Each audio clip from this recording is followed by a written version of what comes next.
Olá e bem-vindos a mais um episódio de Índia e a Esquerda Global. Se você é novo no programa, não se esqueça de clicar no botão de inscrever-se. Considere também tornar-se membro do YouTube, apoiador no Patreon ou fazer uma pequena doação pelo link na descrição.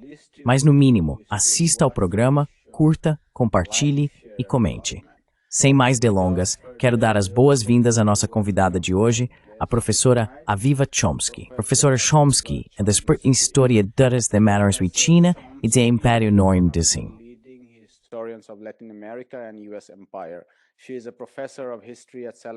Ela é professora de História na Salem State University, em Massachusetts, e autora de vários livros influentes, incluindo Central America's Forgotten History, Undocumented, How Immigration Became Illegal, e A History of the Cuban Revolution.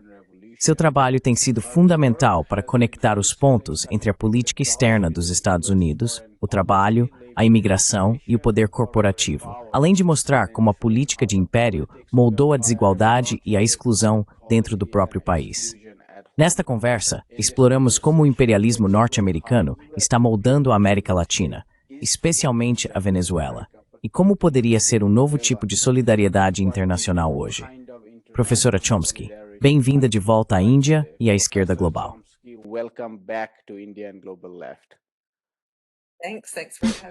Obrigado por me receber e eu estar aqui. E obrigado por essa introdução. Você pode me enviar uma cópia dela? Eu preciso ler. Eu preciso. Claro. Você resumiu tudo de forma bonita.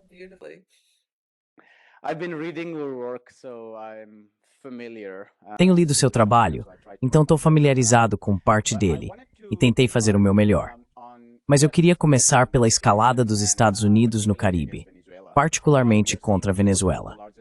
Estamos vendo o grupo do porta-aviões Ford, o maior navio de guerra americano, chegando sob o Comando Sul. Isso ocorre após um acúmulo já massivo na região, incluindo uma grande expansão em Porto Rico, de onde grande parte da escalada no Caribe está acontecendo. Como historiador do Império Americano, como cidadão dos Estados Unidos e como alguém que conhece o imperialismo norte-americano na região, como você se sente em relação a esse acúmulo?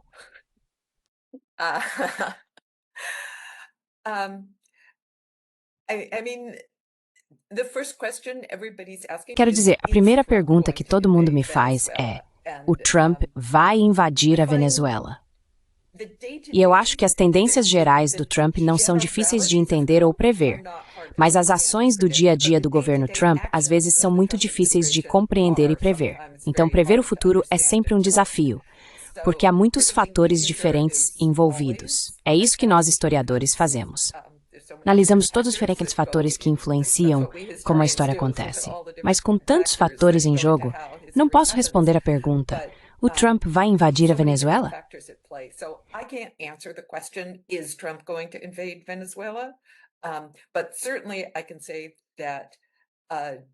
Mas certamente posso dizer que, apesar de ter feito campanha com uma plataforma de encerramento de guerras, Trump está dando continuidade à grande tradição norte-americana de agressão militar contra países mais fracos. Não há nenhuma administração na história dos Estados Unidos que eu possa apontar que não tenha participado dessa tradição. Veja, nós já bombardeamos não apenas barcos de pesca venezuelanos e colombianos ou pequenas embarcações no Caribe e no Pacífico Ocidental, mas também bombardeamos o Irã e a Somália.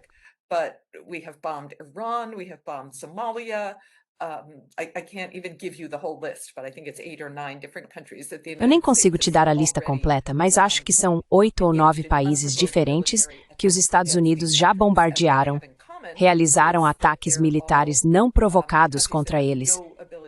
O que todos têm em comum é que são países que não têm capacidade de se defender ou de revidar contra os Estados Unidos. E nós até ouvimos o Trump dizer: bem, não acho que muitos americanos vão morrer, então tudo bem. Ou seja, não importa quantas pessoas nós matemos em outros países, a única coisa com a qual ele se preocupa é quantos americanos podem morrer. É claro que a região do Caribe, e eu incluo a Venezuela na região do Caribe, ela tem uma grande costa voltada para o Caribe, tem sido um alvo particular do expansionismo, do colonialismo e do imperialismo dos Estados Unidos desde o final do século XIX. since the end of the 19th century. The United States has invaded. Os Estados Unidos invadiram muitos países: México, Cuba, Porto Rico, Nicarágua, Haiti, República Dominicana, Panamá e Colômbia. Essa é a intervenção direta dos Estados Unidos na América Central. Mencionei Honduras, Nicarágua, El Salvador e Guatemala.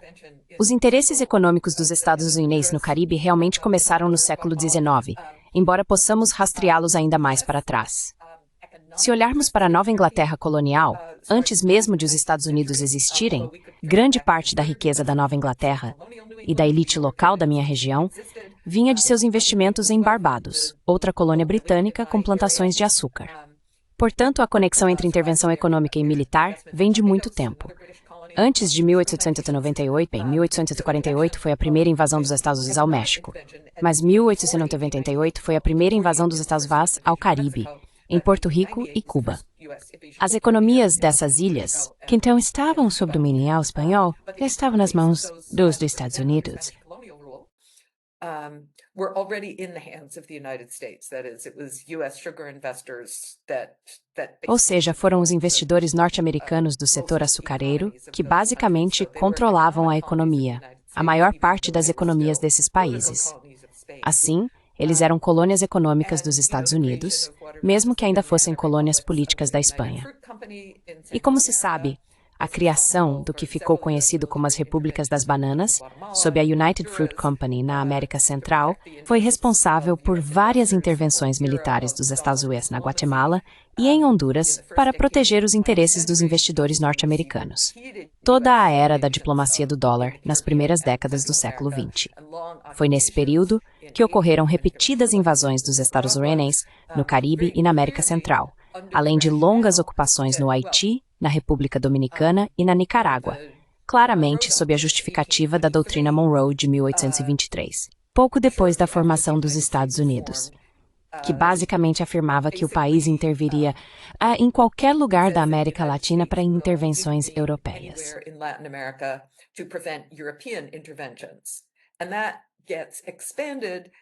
E isso é ampliado com o corolário Roosevelt no início dos anos 1900, que afirma que iremos intervir em qualquer lugar da América Latina para proteger os interesses comerciais dos Estados Unidos.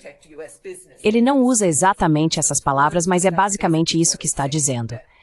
Que se algum país latino-americano não mantiver o tipo de ordem necessária para proteger nossos investimentos, interveremos para protegê-los. Assim, as intervenções do início do século XX sob a diplomacia do dólar são realizadas com base nessa justificativa. Os investidores norte-americanos estão sob ameaça e precisamos intervir e mudar o governo para protegê-los.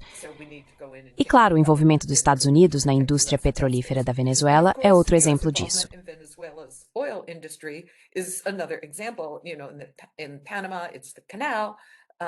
Sabe, no Panamá é o canal, mas também a indústria da banana.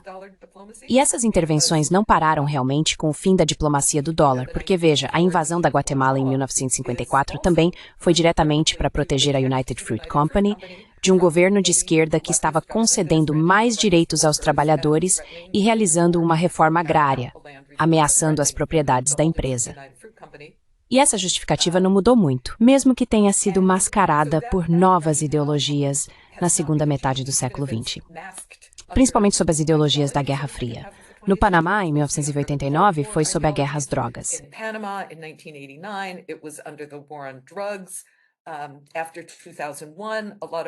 Depois de 2001, muitas das nossas intervenções foram justificadas como parte da guerra ao terror.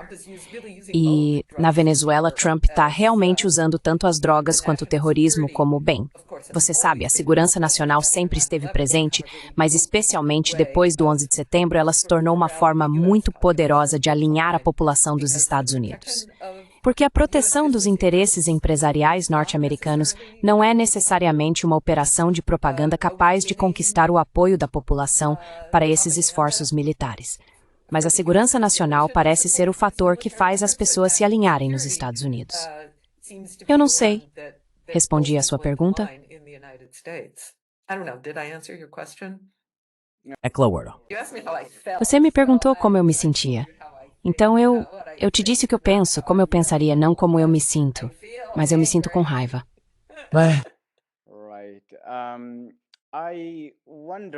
Certo. Eu me pergunto como você pensa sobre o momento atual em sua especificidade, considerando que você apresentou um breve histórico. Muitas pessoas estão pensando, ou pelo menos muitas pessoas estão pensando, sobre o que há de novo agora, e várias explicações foram dadas, começando pelo fracasso de Trump na Palestina, sua incapacidade de encerrar a guerra por procuração da OTAN na Ucrânia e mais uma tentativa fracassada no Irã. Uma explicação é que, diante desses fracassos em outros lugares, e considerando que ele entende o poderio militar do Império dos Estados sobre a América Latina, ele quer desviar a atenção, realizando algum tipo de ataque rápido. A outra explicação é o próprio investimento ideológico de Marco Rubio e Stephen Miller dentro do governo Trump.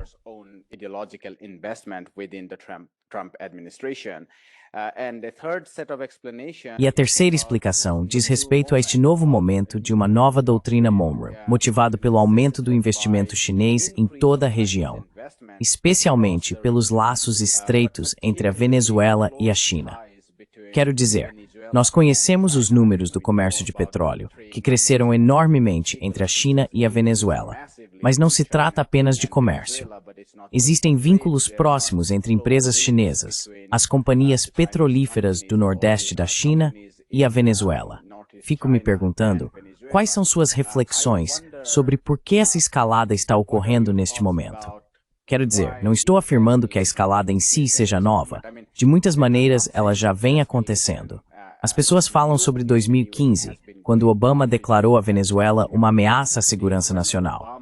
Mas ainda assim, tenho curiosidade, você como historiador, quais são algumas das coisas que acredita serem provavelmente novas ou que apontam para o futuro?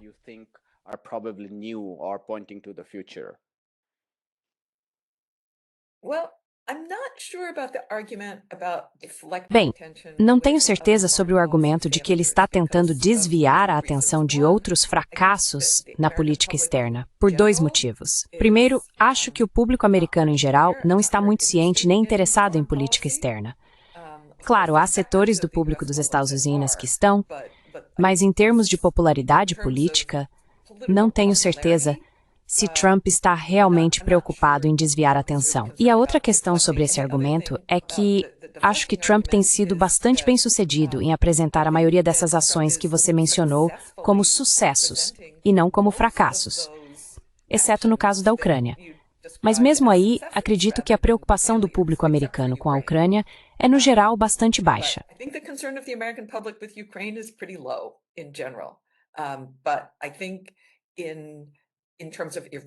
Mas eu acho que, em relação ao Irã e a Gaza, o que Trump está projetando é que esses foram sucessos. E acredito que a grande mídia está basicamente engolindo e promovendo essa narrativa. Há alguns rumores de que talvez o cessar-fogo em Gaza não vá se manter, mas há tão pouco reconhecimento na grande mídia de que esse acordo de paz não trouxe paz para Gaza. Não há nada contendo Israel. E a mesma coisa com os acordos de paz no Líbano e na Síria. Esses chamados acordos são basicamente disfarces para a contínua expansão e agressão israelense. Mas a grande mídia não está explicando isso para as pessoas.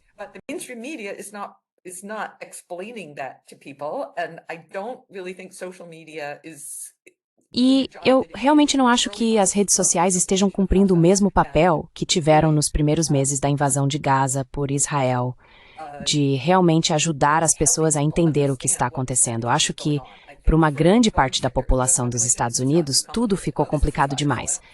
Existe um cessar-fogo, então não preciso mais me preocupar com isso. Então, não tenho certeza se a ideia de desviar a atenção realmente faz sentido.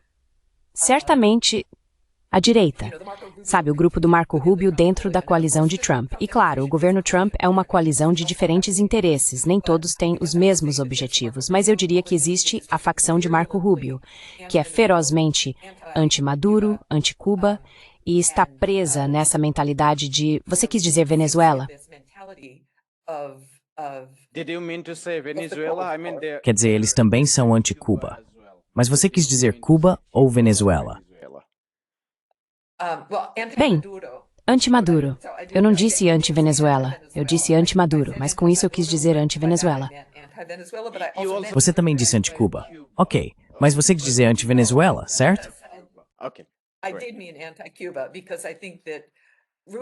Eu quis dizer anti-Cuba, porque acho que a preocupação de Rubio com a Venezuela vem de sua ideologia anti-Cuba.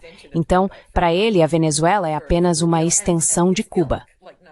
Para Rubio e os seus semelhantes. Não apenas Rubio como indivíduo. Bem, sim, Rubio como indivíduo, mas também o seu grupo, ou seja lá como se queira chamar. E acho que também existe a facção de Pete Hegseth, que é algo como somos a nação guerreira. Qualquer agressão que façamos é boa, porque mostra o quanto somos belicosos. E é isso que queremos. Então, acredito que existam pelo menos esses dois conjuntos de interesses e vozes dentro do governo Trump. Of interests and voices within the Trump administration. Sabe, em termos de interesses em Estados Unidos, acho que é I think that there's not a unified voice towards almost any of Trump's. Não há uma voz unificada em praticamente nenhuma das políticas de Trump, seja em relação às tarifas ou às políticas de imigração draconianas.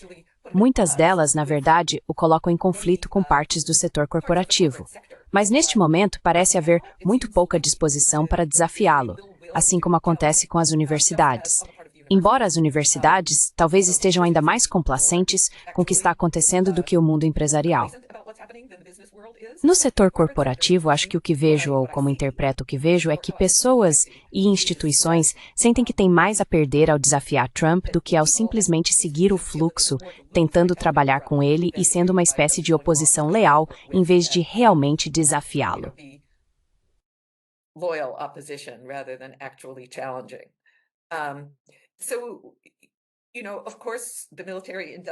Então você sabe, é claro que o complexo militar industrial sempre se beneficia da guerra. Mesmo o setor de combustíveis fósseis tem interesses mistos. A Chevron mantém um relacionamento contínuo com a Venezuela, que poderia ser prejudicado. Muitas empresas de combustíveis fósseis também investiram fortemente em energia alternativa.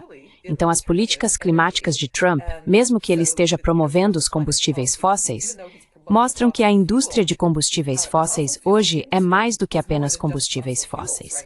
Então, sim, acho que há muita coisa acontecendo em termos de interesses corporativos, alguns dos quais podem se beneficiar de uma intervenção dos Estados Unidos na Venezuela, e outros que provavelmente são fortemente contrários a qualquer intervenção americana lá.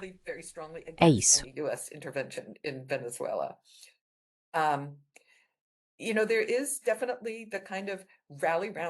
Sabe, existe definitivamente essa ideia de unir-se em torno da bandeira, de que a guerra não é apenas boa para a economia, mas que quando os Estados Unidos estão em guerra, e vimos isso no Dia dos Veteranos há alguns dias, surge esse patriotismo avassalador, o apoio às tropas, e sabe, talvez alguns desses setores sintam que a guerra é uma boa distração. Não tanto de outros fracassos de política externa, como você mencionou, mas de todo o caos doméstico que está acontecendo. E que, bem, se formos para a guerra, então todos voltarão a se unir em torno da bandeira e, sabe, apoiar as tropas. Pode ser.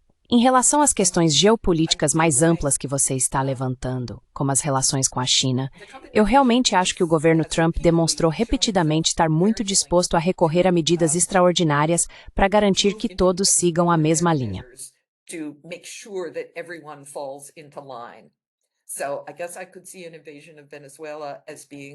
Então, acho que eu poderia ver uma invasão da Venezuela como uma medida extraordinária para colocar todos os países da América Latina, da África e da Ásia em alerta. Alinhem-se conosco ou sofrerão as consequências. E, sabe, isso parece algo em que Israel se tornou o aliado perfeito dos Estados Unidos nessa postura de não nos desafiem porque controlamos o mundo. Então, essa ideia de que agora vivemos em um mundo unipolar, e mesmo que economicamente, claro, os Estados Unidos ainda sejam incrivelmente ricos militarmente, os Estados Unidos vão impor sua vontade de qualquer forma. Portanto, acho que eu poderia ver uma invasão da Venezuela servindo a esse propósito para o governo Trump.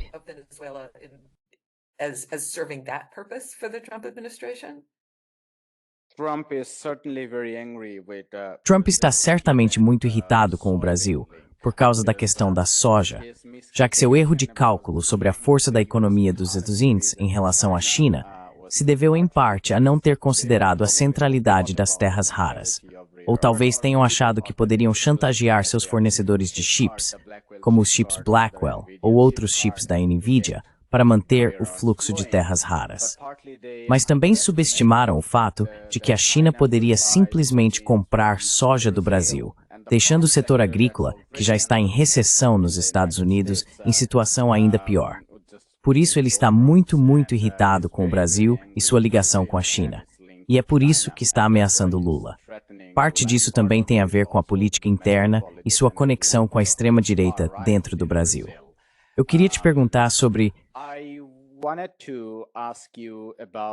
would just also mention Colombia as being Eu também mencionaria a Colômbia como um ator nesse contexto, porque acredito que há uma oposição esmagadora à intervenção militar dos Estados Unidos em toda a América Latina. Os latino-americanos já passaram por isso e conhecem a história, mesmo que as pessoas nos Estados Unidos não conheçam. Mas acho que a raiva de Trump em relação a Gustavo Petro na Colômbia é outra peça desse quebra-cabeça, ver governos como o de Lula no Brasil ou o de Petro na Colômbia como exemplos de países que não se alinham automaticamente aos Estados Unidos e seguem diferentes tipos de políticas internas e externas. Isso é percebido como um desafio simplesmente inaceitável do ponto de vista dos Estados Unidos. Unacceptable from the perspective of the United States. And, there's some documents from the early E, sabe, há alguns documentos dos primeiros dias da Revolução Cubana, aos quais eu sempre volto, em que o embaixador dos Estados Unidos e o Departamento de Estado trocam mensagens freneticamente dizendo, sabe, como vamos lidar com esse novo governo? Parece que toda a população está unida em adoração a Fidel Castro e à Revolução. Então, o que vamos fazer a respeito? Vamos conseguir controlá-lo? E alguns meses depois eles dizem, sabe, se permitirmos que esse governo tenha sucesso, outros países da América Latina vão... Bem, todos sabemos que a União Soviética não tem nada a ver com isso. Mas se permitirmos que tenha sucesso, outros governos latino-americanos vão tentar seguir o mesmo tipo de caminho nacionalista e populista, o que é ruim para nossos investidores econômicos. Which is bad for our economic investors. And so we need to decide whether we want to let this. Então, precisamos decidir se queremos deixar isso acontecer. Porque se deixarmos, há uma ameaça. A ameaça de um bom exemplo. A ameaça de que outros países da América Latina façam o mesmo. Então, o desejo, essa necessidade percebida de esmagar qualquer leve oposição, acho que vejo isso tanto na política externa quanto na interna. Por que os protestos nos campi são tão ameaçadores? Por que é preciso mobilizar o país inteiro para esmagar um grupo de estudantes universitários? É como se dissessem, não ouse mostrar qualquer oposição.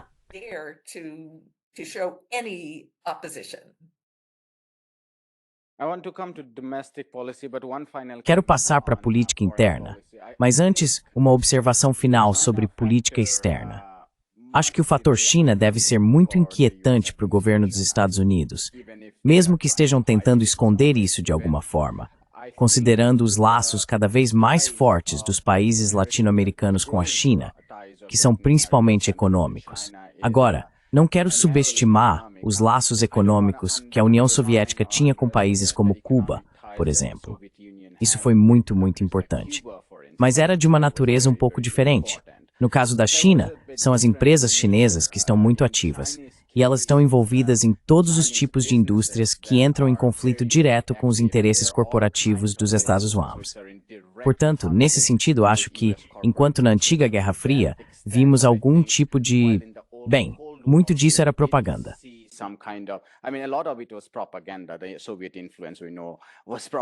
A influência soviética, como sabemos, era propaganda, na medida limitada em que eles tinham alguma influência.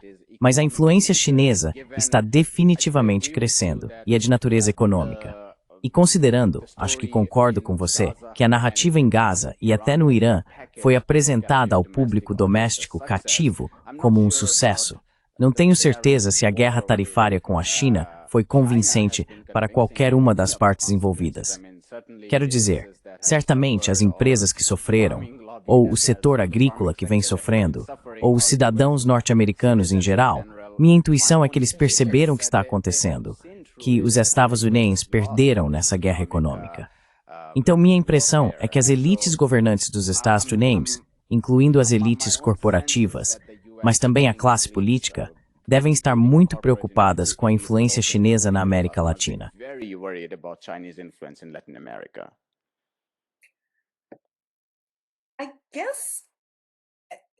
Acho que, em certo nível, isso faz sentido. Mas em outro nível, eu não consigo compreender o que se quer dizer com a ameaça da China. Quero dizer, por que é uma ameaça aos interesses comerciais dos Estados Unidos o fato de haver investidores de outras partes do mundo? Por que a China é uma ameaça? Qual é exatamente essa ameaça? Não consigo entender. O que é isso?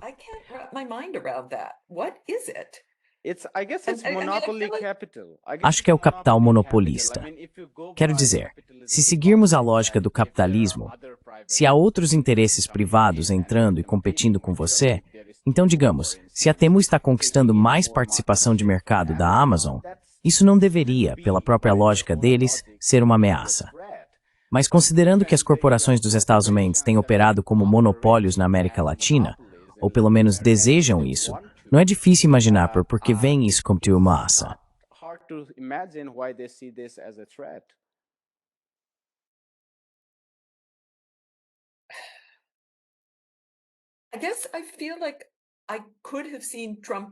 Acho que sinto que poderia ter visto Trump seguir completamente o caminho oposto em relação à China. E não entendo por que ele decidiu agir da forma como tem agido em relação à China. E o mesmo vale para o setor corporativo dos Estados Unidos. Sabe, a China é mercados, a China é terras raras. Então tenho que dizer que não sou especialista nessa parte da política dos Estados Unidos, mas fico um pouco confuso com isso. E quero dizer, há outras partes da política externa de Trump que parecem tão arbitrárias e também desconcertantes. Tipo, sabe, por que arrumar uma briga com o Canadá? Então, parte de tentar entender o Trump é lidar com essa arbitrariedade.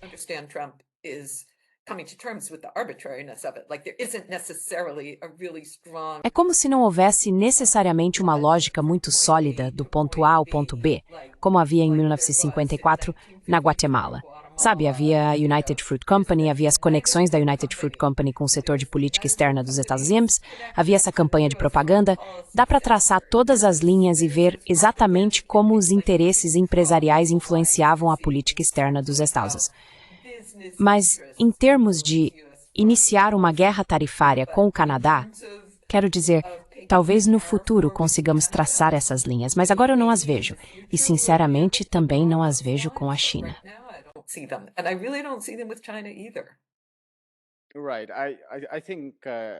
Certo. Acho que a política externa dos Estados Unidos não parece ser uma linha direta ou um resultado direto de uma política empresarial uniforme. Quero dizer, pode haver diferentes interesses empresariais se unindo, mas também existem interesses administrativos ou ideológicos dos Estados Unidos que não são empresariais e que também fazem parte da explicação. Quero dizer, o Canadá, por exemplo, ou mesmo a Coreia do Sul e o Japão.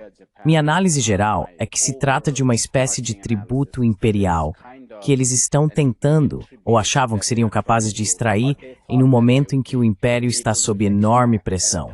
Pressões fiscais, pressões sobre o serviço da dívida pública e assim por diante.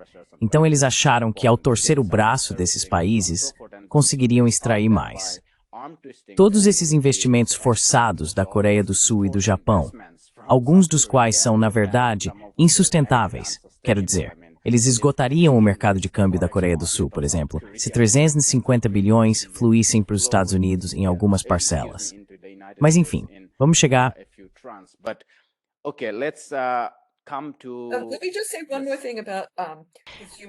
Deixe-me dizer mais uma coisa, porque você mencionou os ideólogos e acho que isso faz parte da complexidade do que está acontecendo na direita americana e no Partido Republicano neste momento. As tensões entre os ideólogos e os interesses. E acho que a imigração é outro exemplo em que podemos ver isso. Os ideólogos dizem, parem toda a imigração. E os interesses dizem, não, precisamos de imigrantes, mas temos que fingir que queremos parar todos os imigrantes.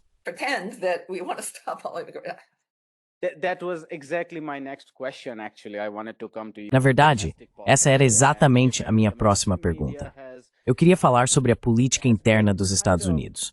Considerando que a grande mídia tem tentado silenciar a questão da imigração em suas discussões mais amplas sobre a América Latina.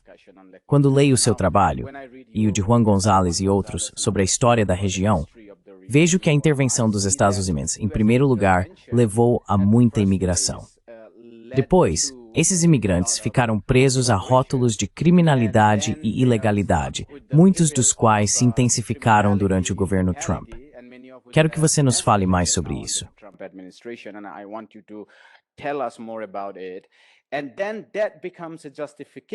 Então isso se torna uma justificativa, sob o disfarce de narcoterrorismo e coisas do tipo, para novas operações de mudança de regime que mais uma vez desestabilizariam essas regiões e criariam esses ciclos.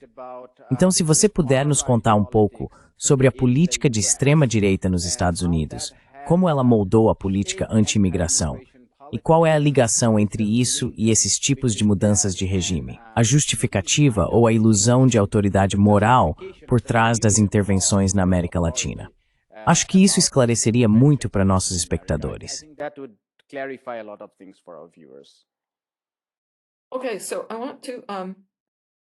Então, quero te dois termos que não me trouxe. Um é que é estabilidade versus instabilidade. The question of stability and instability. E eu acho que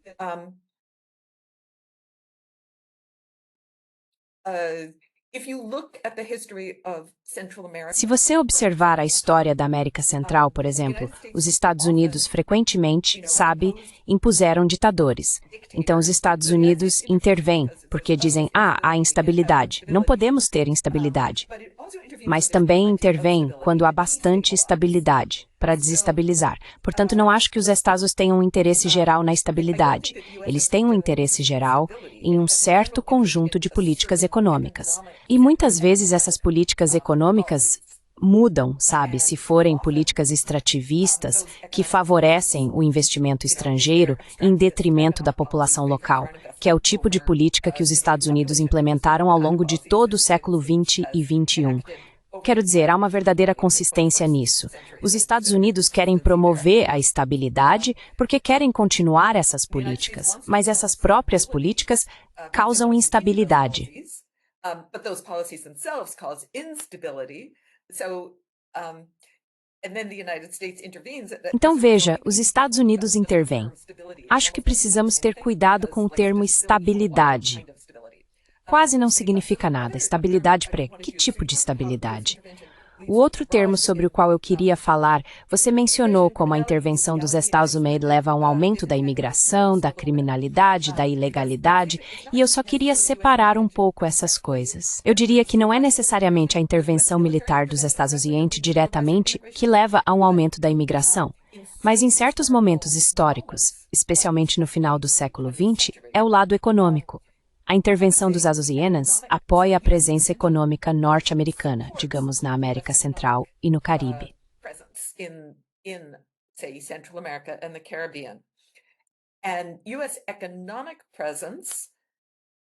E a presença econômica dos Estados Unidos não é necessariamente a intervenção militar em si. Então, se olharmos para El Salvador e Guatemala nos anos 1980, é a intervenção militar que está expulsando as pessoas de suas casas. E como são refugiados de guerra, fugindo da intervenção militar, seja ela direta, indireta ou apenas patrocinada pelos Estados Unidos, sem a presença de tropas americanas. Mas em outros casos, digamos no período pós-guerra, que é quando a imigração da Guatemala e de El Salvador dispara, é o modelo econômico imposto pela estabilidade que se segue aos anos de conflito que leva a um verdadeiro aumento da migração. E podemos dizer o mesmo sobre a migração mexicana ao longo do...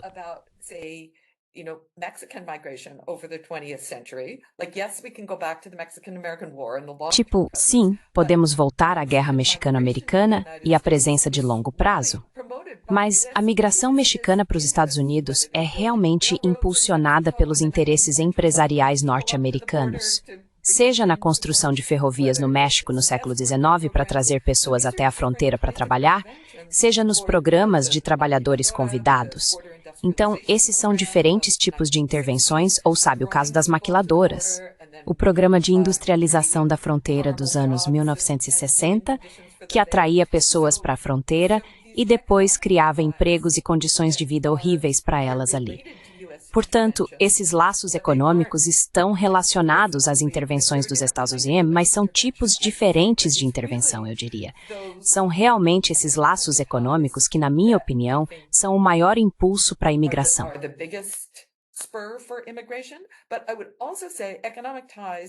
Mas eu também diria que os laços econômicos, o tipo específico de relações econômicas que os Estados Unidos mantêm com a América Latina, criam uma necessidade de trabalhadores exploráveis nos Estados Unidos. E é isso que eu chamo de paradoxo moderno da migração. À medida que os trabalhadores conquistam direitos nos Estados Unidos, a necessidade de mão de obra explorável, o impulso por lucros obtidos com maior acesso a esses trabalhadores, e não apenas trabalhadores exploráveis, mas também impostos baixos e as condições que acompanham a falta de regulamentação, impostos baixos, ausência de fiscalização ambiental, têm levado os investidores norte-americanos a aumentar seus investimentos, por exemplo, na indústria da América Latina, na chamada indústria de terceirização. E não apenas na América Latina.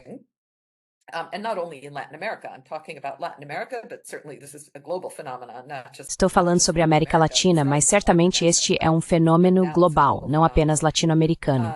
Começa na América Latina, mas agora é global. E a deterioração das condições de trabalho nos Estados Unidos e a necessidade de mais trabalhadores indocumentados e exploráveis que não têm acesso aos direitos que os trabalhadores norte-americanos conquistaram, porque nem tudo pode ser terceirizado, especialmente os setores de serviços e agricultura, que são exatamente onde há uma enorme demanda por trabalhadores migrantes.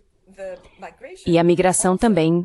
Então você diz que isso estimula a ilegalidade, mas o que realmente estimula, e eu definitivamente tentaria distinguir entre...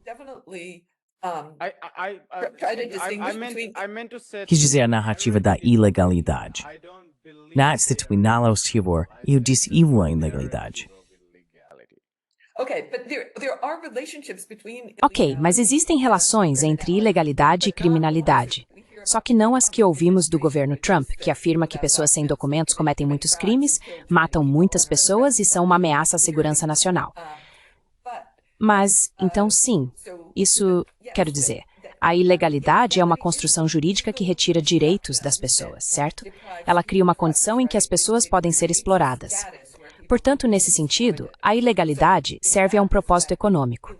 Ela também serve a um propósito político e ideológico, porque, bem, alimenta essa ideia de ameaça à segurança nacional, unir-se em torno da bandeira. Essas pessoas ilegais são um perigo e uma ameaça.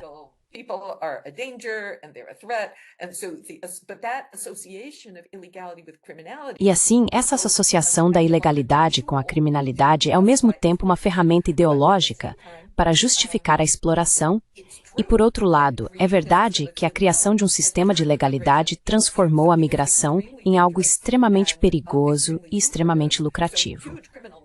Grandes redes criminosas surgiram para contornar as restrições dos Estados Unidos à migração, porque os empregos ainda existem, a necessidade de partir ainda existe e todo o sistema depende das remessas.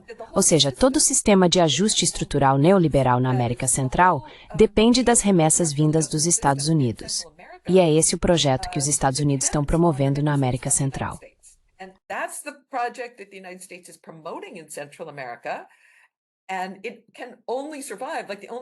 E isso só pode sobreviver, a única coisa que impede outra revolução, ou uma série de revoluções, são as remessas. Então, sabe, é isso que eu chamo de paradoxo moderno da migração. Mas aí, claro, a narrativa da ilegalidade e criminalidade serve para justificar todo o sistema. Só que é o próprio sistema que a cria e a torna tão difícil. Se os Estados Unidos parassem de colocar todo o seu aparato de segurança nacional contra os imigrantes e se descriminalizassem a imigração, então o vínculo entre o contrabando, o tráfico de drogas, sabe, as redes criminosas no norte do México, seria rompido. Isso se tornaria muito menos lucrativo e seria muito mais fácil realmente combater os cartéis de drogas e o próprio tráfico. And drug smuggling itself. What is your reading about Qual é a sua leitura sobre os setores do movimento MAGA quando se trata da sua postura, pelo menos na aparência, anti-intervencionista? Ao mesmo tempo, as opiniões deles sobre imigração e imigrantes são extremamente repugnantes, realmente intoleráveis. Eles parecem ignorar esse vínculo ou simplesmente não falar sobre a conexão entre as duas coisas. Como você enxerga a política deles? Por um lado, dizem que não deveríamos intervir na América Latina, que deveríamos recuar. Por outro, são extremamente intolerantes, ou não reconhecem a ligação entre o neoliberalismo imposto na região e os padrões migratórios que se desenvolveram, os dos trabalhadores imigrantes dentro da economia dos Estados Unidos.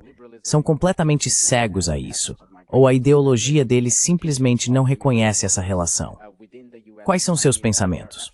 Como você enxerga a política deles? What are your thoughts? How do you look at their politics?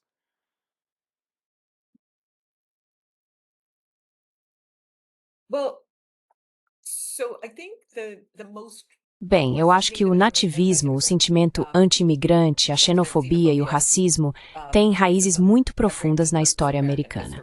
Então isso não é novidade. E sabe, uma coisa que me surpreende muito é ouvir o quanto o discurso liberal diz Trump está fazendo todas essas coisas.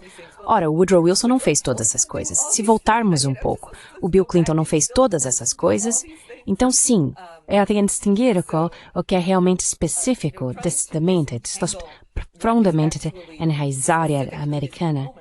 and what is just really deeply rooted in American history, and this idea that this is not who we are. No, this is exactly. E sabe essa ideia de que isso não é quem nós somos? Não, isso é exatamente quem nós somos. Abra os olhos. Mas veja, o anti-isolacionismo e o anti-intervencionismo de direita e de esquerda existem há muito tempo na história dos Estados Unidos. E esse tipo de anti-intervencionismo, no estilo América em primeiro lugar MAGA, também não é novidade. E claro, o anti-intervencionismo baseado em solidariedade também não é novo. Então até mesmo o termo anti-intervencionista abrange tantas ideologias e políticas como música ideológica. Stance.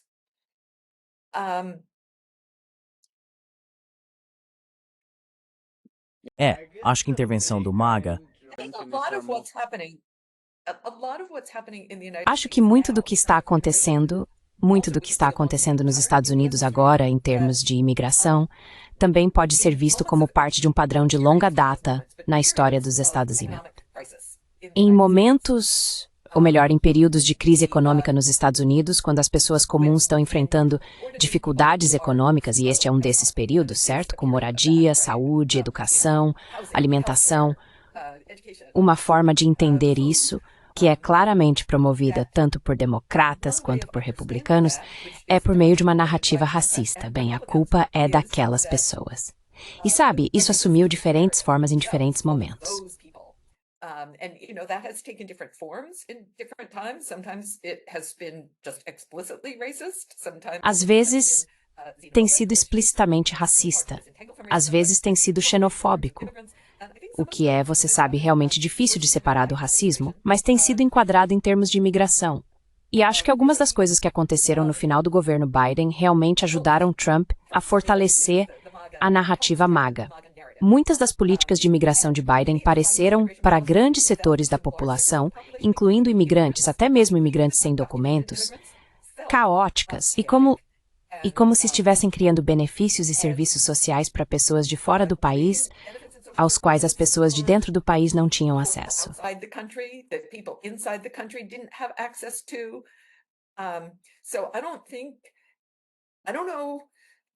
Eu não acho, essa não era a intenção do governo Biden, mas eles devem ter sido muito cegos por não perceber que esse seria um resultado provável dessas políticas. Mesmo aqui na liberal Massachusetts, quando os primeiros ônibus de imigrantes vindos da Flórida começaram a chegar, as pessoas diziam, a Flórida é terrível, nós amamos imigrantes aqui. Mas depois de meses e meses de dinheiro público sendo gasto em abrigos completamente inadequados, em hotéis caros, a liberal Massachusetts começou a dizer, espera aí, o que está acontecendo aqui? Liberal Massachusetts started saying, wait a minute, what's going on here? Então, It seems to me there's this ebb and flow of the economy. Parece-me que há esse fluxo e refluxo da economia no núcleo imperial e, com isso, a demanda e a oferta de trabalho sobem e descem. E junto a isso, há uma espécie de ascensão e queda do sentimento e das políticas anti-imigração. Não quero fazer um mapeamento muito esquemático disso, porque há intervenções políticas no momento que realmente intensificam a retórica. Mas existe também esse elemento econômico. But there is that element, economic element as well. But I mean, I think just the recent election in New York. Mas quero dizer, acho que a eleição recente em Nova York mostra até que ponto, quando as pessoas conseguem ver uma forma alternativa de analisar o que está acontecendo e de buscar soluções, elas podem ficar realmente entusiasmadas com isso. E sabe, penso nisso em termos de MAHA, Make America Healthy Again, e daquela atitude da elite liberal de, temos que seguir a ciência, temos que continuar fazendo ciência.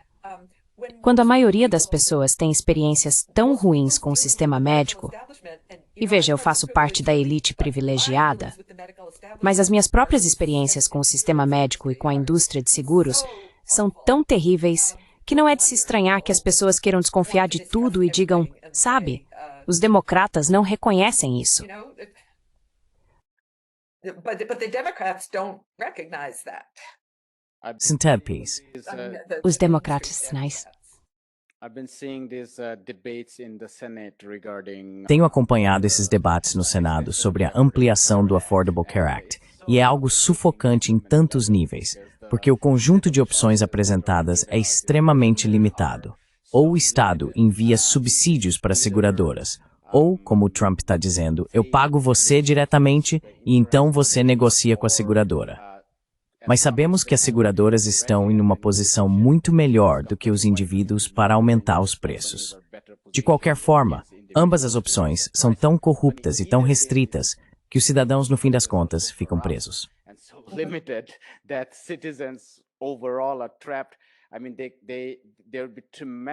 Quero dizer, haverá uma enorme escalada no custo de vida diário se esses subsídios forem retirados, por um lado. Por outro lado, mesmo com os subsídios, nesse sistema de saúde extremamente caro, não há alívio. Então é natural que muitas pessoas vejam o sistema como corrupto. Aí entram os ideólogos e dizem, veja, é a intervenção do Estado que o torna corrupto. Encorvidemos muito da pautworthord, o themalit está o grow, if a thit nolly sing to musturf and if auguster. More effectively in a fraction of the cost.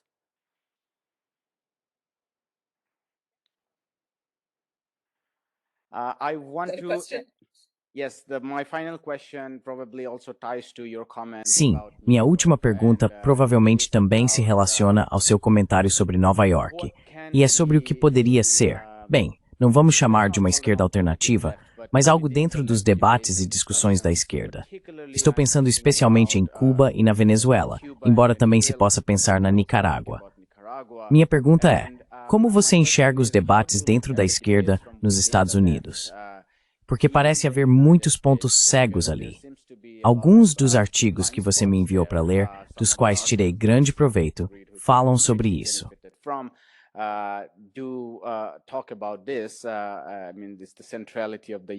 Quero dizer, é a centralidade do imperialismo e da intervenção dos Estados Unidos, especialmente naqueles países definidos como ameaças à segurança nacional. E parte da esquerda norte-americana parece não compreender isso. Então, como alguém que faz parte da esquerda dos Estados Unidos, como você enxerga esses debates? E qual poderia ser uma forma de engajamento dentro da esquerda internacional? Onde parece haver uma compreensão mais clara do imperialismo dos Estados no restante do mundo, ou pelo menos no restante da esquerda. Essa provavelmente é minha pergunta final para você. probably my final question to you. Okay. I mean, in a way, I can almost Certo. Quero dizer, de certa forma, quase dá para ver um paralelo entre os debates dentro da esquerda e as pressões externas sobre a esquerda que afetam esses debates. E eu definitivamente vejo isso acontecendo em relação a Gaza.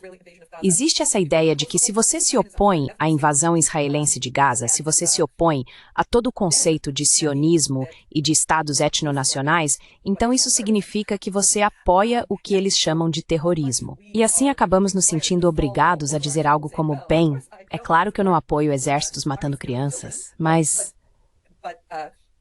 Sabe, nos anos 1980, na Nicarágua, acho que era muito fácil para a esquerda dos Estados Unidos se entusiasmar completamente com a Revolução Sandinista. Ir para a Nicarágua e sentir que as pessoas lá estavam tentando criar algo novo, algo justo, algo que priorizasse a vontade do povo.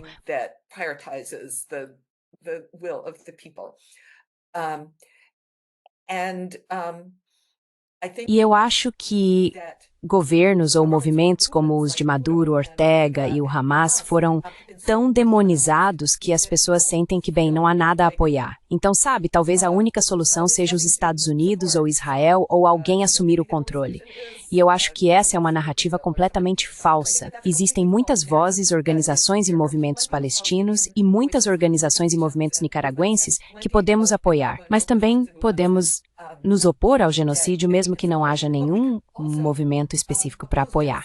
Então, acho que esse tipo de reação instintiva de, bem, eu me oponho ao genocídio, isso quer dizer que você apoia o Hamas? O que essa pergunta sequer significa?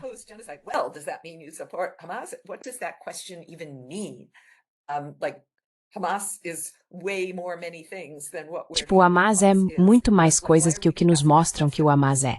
Mas... tipo, por que a gente sequer é questionado sobre isso? Mas eu só preciso te contar o que um colega meu disse quando, há cerca de um ano, nós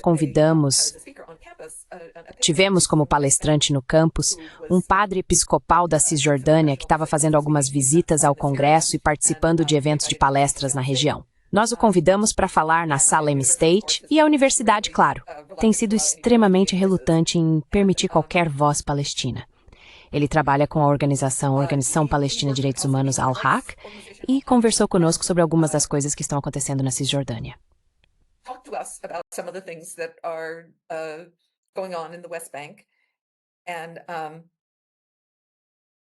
E o próprio apoio dele é uma solução de 2 estados.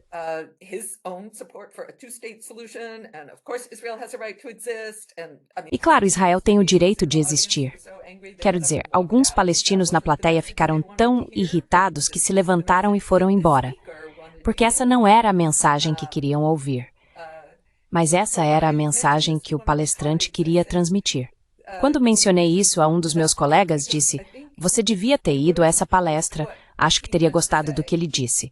E meu colega respondeu, bem, eu disse ele soava como um Martin Luther King palestino. E claro, queremos ter essas vozes, queremos ter muitas vozes palestinas, diferentes vozes palestinas.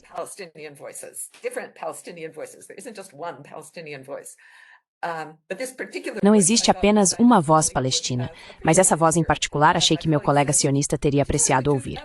E meu colega disse, para ser sincero, depois de 7 de outubro, simplesmente não tenho disposição para ouvir um Martin Luther King palestino. Então, quando nos deparamos com isso, sabe, como podemos, quero dizer, é claro que temos que continuar lutando, mas acho que estou tentando responder a sua pergunta sobre essas disputas na esquerda.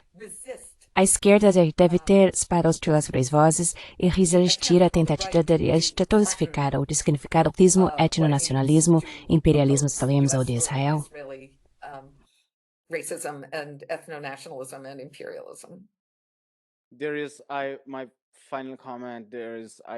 Meu comentário final é o seguinte. Parece-me que há uma tremenda falta de compreensão sobre o que significa uma luta de libertação nacional dentro do núcleo imperial. Isso vem da minha experiência conversando com muitas pessoas em todo o sul global.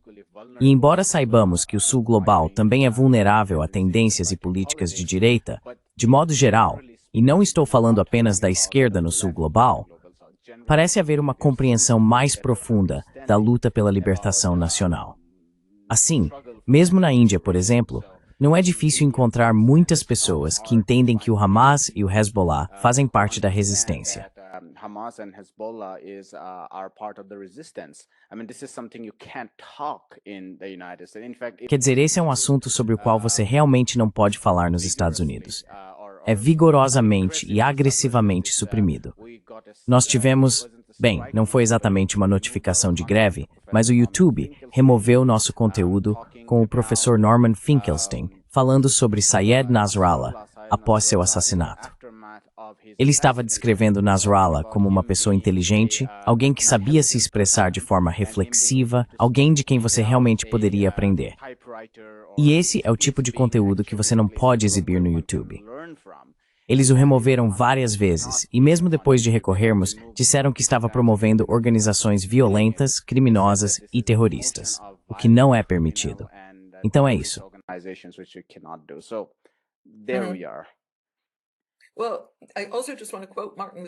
Bem, eu também só quero citar Martin Luther King, porque, sabe, quando eu disse que o palestrante que tivemos era como Martin Luther King palestino, o palestrante também disse algo parecido com o que King disse. Como podemos entrar no gueto e criticar a violência ali sem mencionar o maior propagador de violência no mundo hoje, o governo dos Estados Unidos? Então, sabe, é claro que Martin Luther King também foi oficializado, também foi higienizado. Então, sabe, será que isso sequer seria permitido no YouTube hoje em dia? Com certeza. Vamos encerrar por aqui com a sabedoria de Martin Luther King. Acho que é um bom ponto para terminar. Professor Chomsky, é sempre um prazer e um privilégio conversar com o senhor. Muito obrigado. Obrigado. Oi, meu nome é Ayushman. Eu, junto com Mudyar Jyothishman, criamos esta plataforma. Nos últimos 2 anos, temos tentado produzir conteúdo para as forças de esquerda e progressistas. Até agora, entrevistamos economistas, historiadores, comentaristas políticos e ativistas.